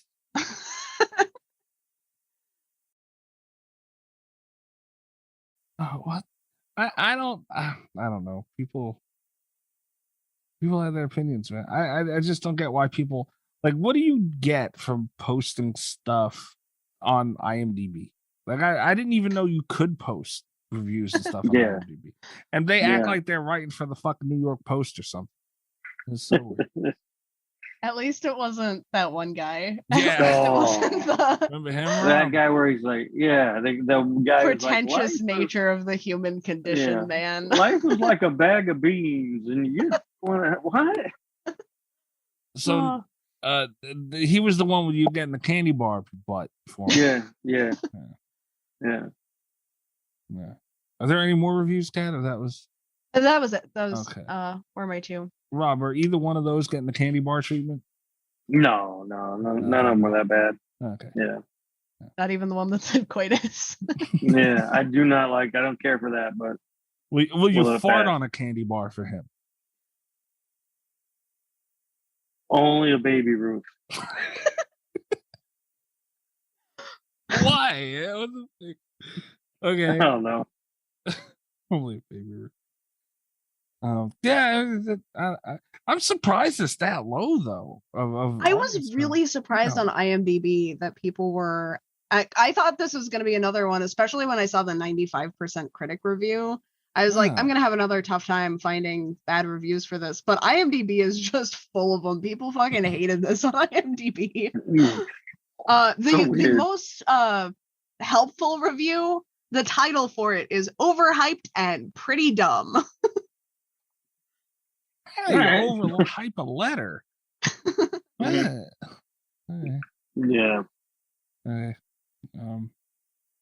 Also, one that pissed me off personally, I don't have the review in front of me, but someone did say on IMDb that it didn't live up to other A24 films, which I took personal offense to.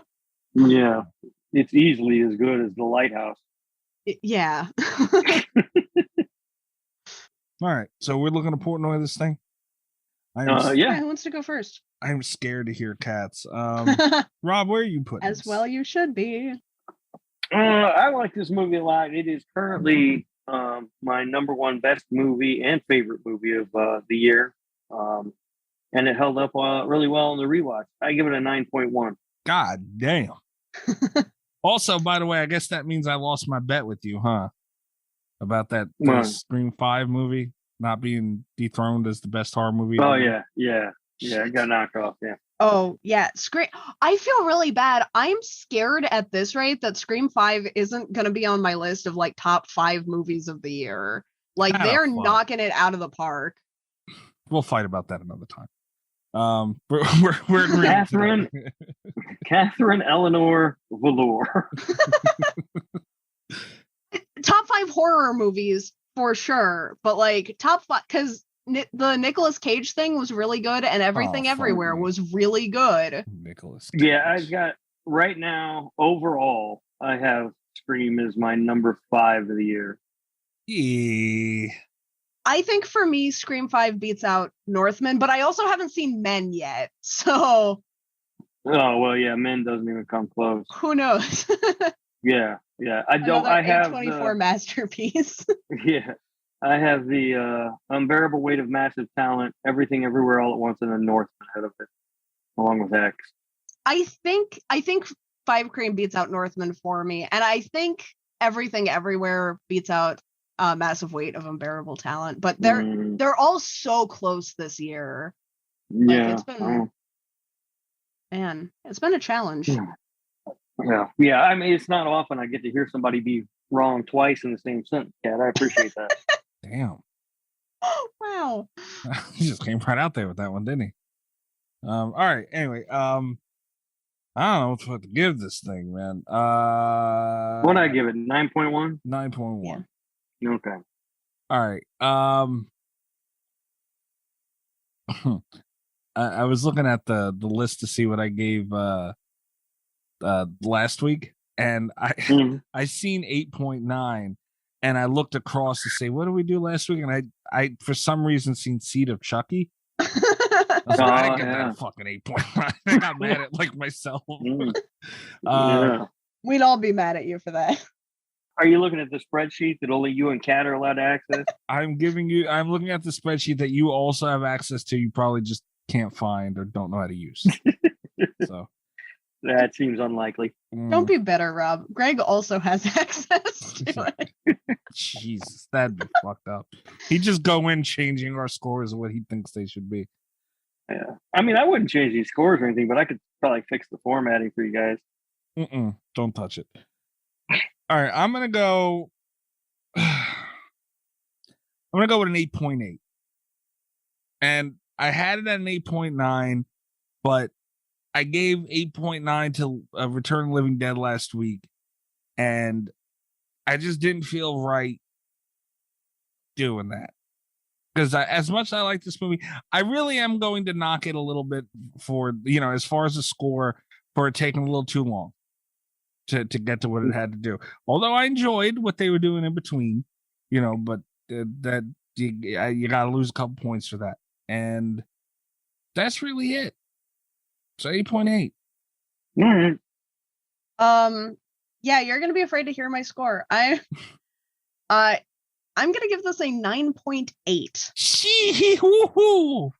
I thought I was so excited. I've been watching this movie so much, and I was so excited to watch it again. I just had the time of my life.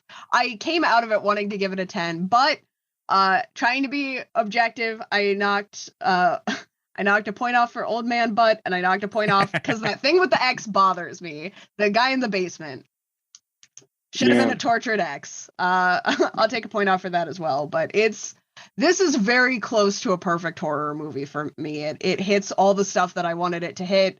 There were surprises. It's fun. It's very rewatchable. I love this movie. She said, I think that's what I gave Zodiac. That's high. I like this more than I like Zodiac. That might be the highest score ever given for Portnoy. You, Rob, gave Zodiac a 9.7. Okay. I apparently like X more than Rob likes Zodiac also. And Kat gave Bad CGI Sharks. I still can't fucking believe it. Bad CGI Sharks for a B movie score, to be fair, a 9.5. Kat does drugs apparently while we recorded this show. That's everything I want a B movie to do. Jesus Christ. I mean, she gave Jack Frost a 10, so. Yeah, that's true. Yes, they give Jack Frost a 10. But other than that, nobody has given anything higher than a 9.7 until now. Look at Kat. Jeez. Okay. All right. I mean, obviously, this is Slasher Radio approved. This is the highest Slasher Radio approved movie we've ever had. Approved at a 9.2. Wow. Damn. Kat dragged this thing to a 9. Yeah. I was really well. No, Rob gave it a 9.1. It was already at a 9. Well, yeah, but you made sure. Yeah, I will say I was a little bit nervous to do the Portnoy because I thought that this was going to be. I thought I was going to be further away. I was worried Mikey wasn't going to like this just out of spite and. Because in my defense, I didn't think that. I thought this was going to be a fun movie, and then you sent me a message that was like, "It's horrible." Oh yeah, and then I had to start worrying about it. I would love to have seen your face. I didn't know if I was going to be the only one in the 9s for this. I was a little bit worried. Yeah, right around there. What was your reaction when I said that? For everyone listening, I told Kat I was so mad that it was terrible. But I hadn't watched it yet. I was messing with I could just imagine the frustrated look that you had on. I was putting on boxing gloves. I was like getting ready to come down there, but yeah. No, we're all in the. I don't get mad at or bitch about like Black Christmas. 9.7s were given out for that too, and. Yeah. When a movie deserves it, I'm fine. But when a movie like Bad CGI Sharks gets a 9.5 on the B movie scale, still, it's no Jack Frost. Even you guys. Well, no, Jack Frost. I mean, that was a 10.0 in the critical score. Yeah. Yeah, it was. Yeah, that was fucked up. We would have had to score that movie so damn high to get it approved, even with a 10 in there. That was wild. Yeah, looking at these Portnoys are funny. We have to do a Portnoy maybe next week. I forget where we left off on the Portnoy reviews. I don't know. We kind of talked about it in depth last week. Maybe. Yeah. But yeah, Portnoy is always fun to look at. It's a shame you don't know how to use the spreadsheet, Rob. It's not that you hid it from me. And in the Apocalypse, Kat, and you guys gave that. That's another one. What is wrong with you guys? Why are we so lopsided with these scores? What did I do? And in the Apocalypse, you know what you did. Okay. Rob gave it a 7.7. Kat, you gave it an 8.2, and I gave it a 4.3. And in the Apocalypse was great. Yeah, 4.3 is really low for that movie. That might be a you problem. Yeah. That G word. I don't know how I feel about it. But yeah, I understand what you were talking about now, Kat, with the whole Texas Chainsaw thing. So many things you mentioned about this movie, both of you, it makes sense now. And it kind of, I would love to see Ty West go just full on slasher, 80s slasher, and see what he could do. Yeah, I bet he could do great. Me too. Yeah. And he would make it look like it was made in the 80s too. That's the fucking key, man. Like the Friday the 13th movies. Like, what the hell are you doing? And that 5-second scene where she was on that dock looked better than anything. Well, almost anything. That show pony scene in the Friday the 13th remake. Other than that, it looked better than anything in that movie. In just that small little window. He was able to capture that feel and everything. It's like super impressive. Yeah. Her death was supposed to go different. Was it? Yeah, originally as it was written, she was going to keep trying to swim out, away from Jason and out of the lake. But he was following her along the banks of the lake, just walking along. And so she couldn't get away from him, and eventually she just got too tired and she drowned. I'm surprised they didn't do that. I think that I think I heard they cut it because it was while it was they thought it was a really cool scene and a cool death. It was kind of slow, you know. Yeah, a lot of things in that movie. Yeah, but I mean, that sounds to me like it would have been cool. Would have been. I mean, it would have been cooler than what they did. I think. I don't know, but yeah, guys, that's X. How do you feel, Kat? You got it all out. I feel better. I feel relieved. Head over to slasherradio.com while you still can. It is still up. You can still listen to all of our articles, episodes, interviews. Go check that out. Patreon.com/slasherradio. We talked about it earlier in the show. Please support the show. Like, come on now. Tier starting as low as $3 a month. $6 a month gets you the Lord Humphrey shit. Audio Entertainment Network. And I mean, imagine you're paying that. But I mean, you're going to get advice on Sexy Time with Rob. It'll change your life. It is one of the more popular shows on the network. Yeah. I mean, it may not change it for the better, but it will change your life. It's changed my life, not for the better. So. Kat now lives in fear that Mr. Cat's boyfriend guy is going to one day hear it. Rate of thrust, huh? That's scary. That is scary. So head over there, check it out, support the show, please. And we're on Twitter at @SlasherRadio, and I'm at Mikey's Dad. So that's it. Rob? I'm on Twitter at RadioRob123, and you can listen to my other show, This Horror Life, wherever you are listening to Slasher Radio. So no more thought went into that mascot thing, huh? No. Never brought up. No. Never brought up. I'm pretty sure I brought it up last week, though. No, not in the This Horror Life meeting, so it was not addressed. Oh. Yeah. Right. Maybe you bring it up next week. Nah, I'll see. Okay. Doesn't sound very promising. Kat, what about you? Where do they find you? You can find me on Twitter at cat_Voleur, VOLEUR. You can also check out Drabbledark 2 from Amazon. It is edited by Eric Fomley, and I am in it. It's a book. Holy shit. I feel like I always have to clarify when things are books on this show. Yeah. Yeah, I was going to say, you had me till you said book. It's a book. Yeah. Awesome. Wait, so hold on. You'll sell more if you don't tell people that's what it is.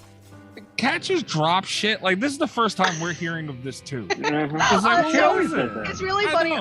When I got my contributor copy in the mail, I took a picture of it, and I was going to tag Rob because he yelled at me last time, and then it was like, it's going to be a lot funnier if he doesn't know. And I know he's not going to be checking Twitter because he's at a Fish concert all weekend. Yeah. You never share any of that kind of. Like, I wait for the weekend, like, we're doing this show, and Mikey asks for the plugs, and you're like, hey, my new movie will be in theaters on March 31st, you know? Yeah. It's out of the book. That's funny. All right. We will be back next week, guys. And we don't know what we're doing next week again. So check us out on Twitter. Back to our old ways. Yeah, right. That being prepared and being a real show shit was good while it lasted. I had one of you. That's nice. Yeah. Good night from Slasher Radio. All the best of Slasher Radio podcast.